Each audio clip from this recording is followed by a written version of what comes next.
Hello team, welcome to another ATP Geopolitics video with myself, Jonathan, MS Space Ukraine War News Update, second part thereof for the 18th of May 2024. It's going to be a very quick, separate military aid and equipment video. We're going to start with German aid to Ukraine, who says apparently there are far more commitments to the German Air Defence Initiative, IAAD, than we previously knew. According to Germany's Minister of Foreign Affairs, Annalena Baerbock, countries have made financial pledges totaling as much as $1 billion. Euros.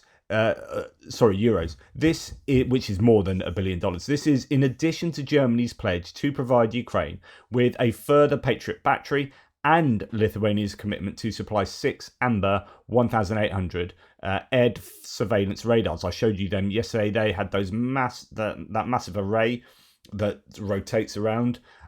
So far, we know about pledges totaling 536 million euros, which were made by Belgium, 200 million, Netherlands, 150 million, Denmark, 134 million, and Canada, 52 million. However, at least Canada's funds were already firmly earmarked for the procurement of IRIS-T-SL missiles, which will be delivered to Ukraine in the following weeks.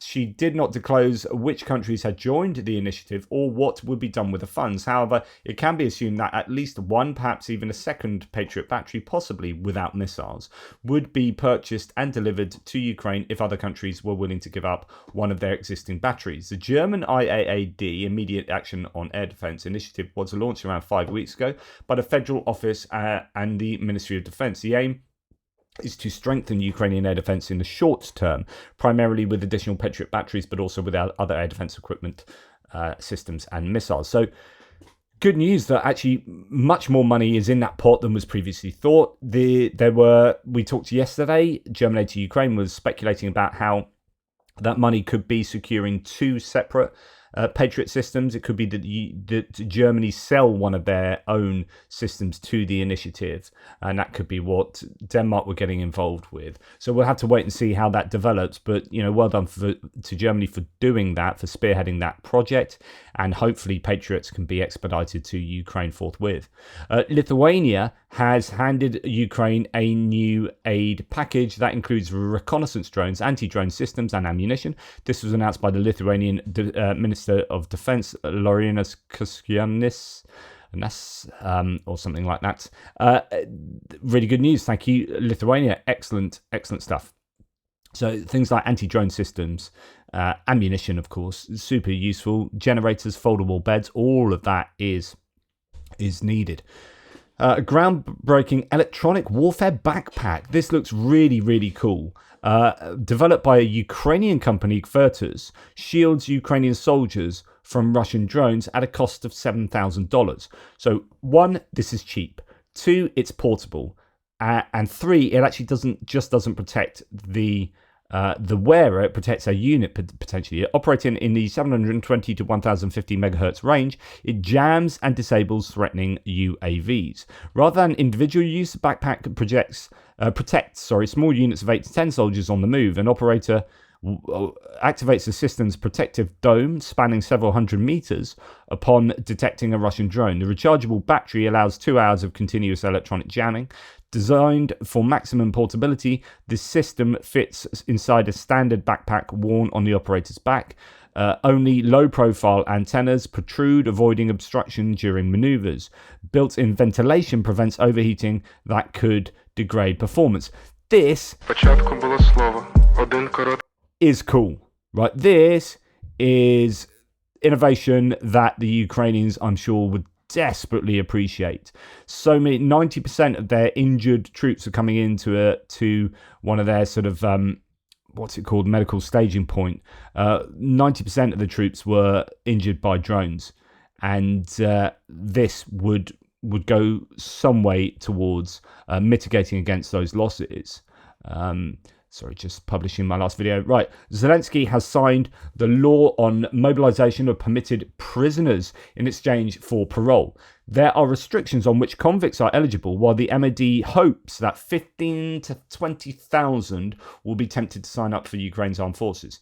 That would be incredibly useful for the Ukrainian armed forces, for sure. Now, you're going to have to think carefully about how to, and they have done, I believe, about how they're going to assign these people. But my goodness, 15 to 20,000 people suddenly being available for the Ukrainians is incredibly important. And of course, that would then reduce payment into the prison services. Yeah, good stuff. In German Chancellor Olaf Scholz's SPD party, voices have begun to be heard for Western troops to take part in the defense against Russian airstrikes in Ukraine. Now, the important point here is it's within his own party. This isn't politicking from outside, from like the CDU or any other German party that be vying for political advantage. But this is from within his own party. In the current military situation, I consider it necessary and responsible to deploy German anti-aircraft missiles forces on NATO territory on the border with Ukraine in order to protect the airspace over Western Ukraine, for example, with the help of Patriot systems, says SPD's defense expert Joe Weingarten in an interview. Now, if there are voices about Western troops taking part in defense, like, there's one thing to have troops near the border operating Patriot systems that overlap into Ukrainian territory, but to have German troops inside Ukraine, and this is one of the arguments that still is maintained about the use of tourists inside Germany. In fact, the German ambassador to UK repeated this the other day in an interview with Ukraine the Latest podcast. Right, he said that in order for tourists to be in Ukraine, you'd have to have German troops on the ground or German personnel on the ground in Ukraine to help input those systems and missiles and whatever. Now, there have been arguments that isn't the case, that the arguments that actually you can make it so, because tourists are used by, Qatar and other places, you don't have German troops there. So there is an argument around that. But he was repeating that argument, saying the difference with Germany compared to, say, UK is that if we put German military personnel on the ground in Ukraine, we have to pass certain things in the Bundestag. It's the UK, we don't have to do that. We can put troops there and you won't know about it, and it's just a decision by the MOD and job done. But the Germans would have to pass a new bill in order to allow for that, and then that obviously makes it very open where those troops are. And this is kind of one of the legacies from the Second World War. But it's so much more difficult for Germany to do certain things as opposed to other countries.